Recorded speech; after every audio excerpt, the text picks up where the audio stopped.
Picture hearing a soft whoosh in the dark with no engine or warning. It would be like a broomstick slipping through the night. German soldiers said it was witches, but it was actually a group of young Soviet women flying plywood biplanes on some of the most dangerous missions of World War II. The Night Witches were born in 1941, when the Soviet Union was falling apart because of Operation Barbarossa. Marina Raskova, who was known as the Soviet Amelia Earhart, convinced Stalin to make all-female air regiments. More than 2,000 women applied, and 400 were chosen.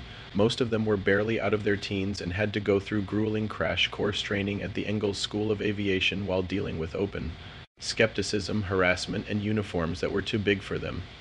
Their plane, the primitive Polikarpov Po-2, was a slow wooden crop duster with no armor, no radio, and no parachutes. Its weaknesses, however, became its greatest strengths. It could fly lower and slower than German fighters, slip under radar, and most terrifying of all, cut its engine and glide silently before dropping its bombs. Their enemies said they sounded like witches on broomsticks because they used a tactic of three plane teams, with two drawing fire and the third drifting in silently. This earned them the name Naktheksen. Their missions were deadly and unending. Pilots like Nadezhda Popova, who flew 852 sorties, had to deal with freezing open cockpits, constant anti-aircraft fire, and the deaths of many friends.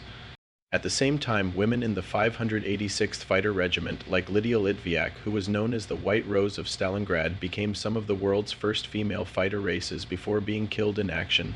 The Night Witches flew almost 30,000 missions, dropped more than 23,000 tons of bombs, destroyed bridges, depots, and rail lines, and earned 23 heroes of the Soviet Union.